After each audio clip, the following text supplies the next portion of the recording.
Assalamualaikum warahmatullahi wabarakatuh. Bismillah walhamdulillah wassalatu wassalamu ala rasulillah amma ba'du. Sahabat Adim yang dimuliakan Allah subhanahu wa ta'ala, selamat berjumpa kembali dalam program iDream. Kita akan membahas kajian kitab Bulughul Maram, masih tentang bab puasa. Ya, sudah kita bahas beberapa hadis sebelumnya, kita lanjutkan hadis berikutnya. Bismillahirrahmanirrahim. Wa 'an Ibnu Abbasin radhiyallahu anhuma. Dari Ibnu Abbas radhiyallahu anhuma, annan Nabiyya sallallahu alaihi wasallam ihtajama wa huwa muhrim. Bahwa Nabi sallallahu alaihi wasallam ihtajama. Apa ihtajama? Berbekam. Wa huwa muhrim. Apa maksudnya muhrim? Sedang ihram. Ya, jadi ini kadang-kadang memang ada ungkapan yang kurang pas ya. Ada orang ingin mengatakan saudaranya sebenarnya mahramnya. Dia bilang apa? Dia muhrim saya. Nah, itu yang benar, yang lebih tepat istilahnya mahram. Begitu ya. Adapun muhrim makna sebenarnya adalah orang yang sedang ihram, begitu ya. Orang yang sedang ihram. Jadi disebutkan dalam hadis ini Rasulullah berbekam saat dia sedang ihram. Wahtajama wa huwa shaim, dan juga dia berbekam saat dia berpuasa. Rawahul Bukhari, hadis riwayat Bukhari. Hadis ini secara sepintas memberikan makna bahwa orang yang ihram boleh berbekam, orang yang berpuasa juga boleh berbekam. Artinya tidak batal puasanya. Maka kemudian sebagian ulama, bahkan jumhur ulama berpendapat bahwa berbekam itu tidak membatalkan puasa. Akan tapi ada hadis berikutnya, wa an Shaddad bin Ausin radhiyallahu an, dari Shaddad bin Aus radhiyallahu an, anna Nabiyya sallallahu alaihi wasallam ata ala rajulin bil baqi. Sungguhnya Rasulullah mendatangi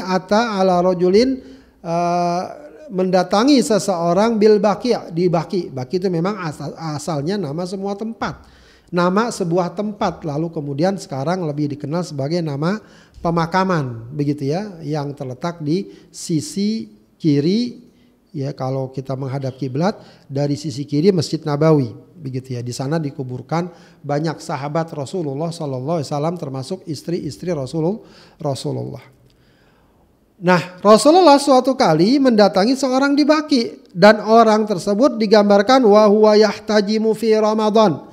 Dia sedang berbekam di bulan Ramadan. Faqala, maka Rasulullah berkata, aftarul hajimu wal mahjum. Orang yang membekam dan yang dibekam batal puasanya. Rawahul khamsatu, hadis riwayat perawi yang 5, illa Tirmidzi, kecuali Tirmidzi, wa sahhahahu Ahmad wa Ibnu Khuzaimah wa Ibnu Hibban. Dinyatakan sahih oleh Ahmad, Ibnu Khuzaimah dan Ibnu Hibban. Maka hadis ini ya secara letterlock ya, secara harfiah memberikan kita ya satu makna bahwa berbekam itu membatalkan puasa. Jadi semacam ada kontradiksi antara hadis sebelumnya dengan hadis sesudahnya. Baik, masih ada lagi satu hadis terkait dengan masalah bekam. Wa an Anas bin Malik radhiyallahu anhu qala. Dari Anas bin Malik radhiyallahu anhu dia berkata, awwalu ma kurihatil hijamatu lis-shaim. Ya, perkara kali dimakruhkan bekam bagi orang yang berpuasa, anna Ja'far ibn Abi Thalib ihtajama wa huwa shaim. Ja'far bin Abu Thalib melakukan bekam saat puasa. Famarra bihin Nabiyyu sallallahu alaihi wasallam, maka Nabi melewati dia. Faqala aftara hadani, keduanya batal puasanya. Tsumma rakhasan Nabiyyu sallallahu alaihi wasallam ba'du fil hijama lis-shaim. Namun berikutnya Rasulullah memberikan rukhsah, ya, memberikan rukhsah, keringanan. Ya, sesudahnya ba'du fil hijama, dalam masalah bekam lis-shaim, bagi orang yang berpuasa.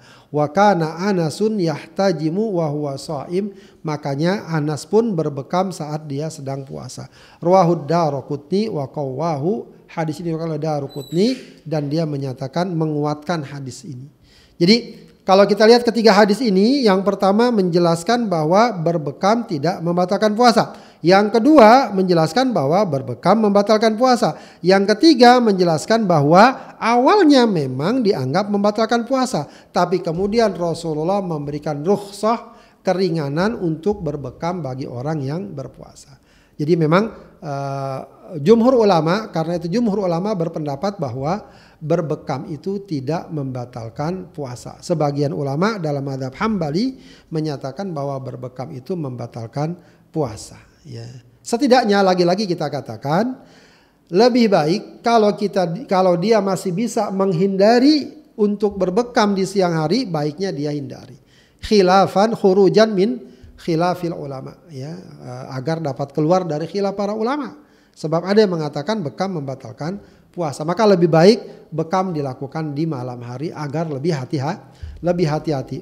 Turunan dari masalah bekam ini termasuk misalnya donor darah, ya, atau juga cek darah, vaksin dan semacamnya, itu semua tidak membatalkan puasa. Kecuali para ulama mengatakan kalau transfusi darah atau cuci darah maka itu dianggap membatalkan puasa. Demikian sahabat hadirin sekalian, mudah-mudahan bermanfaat. Wassallallahu wasallam ala sayyidina Muhammadin wa ala alihi washabihi wasallam walhamdulillahi rabbil alamin.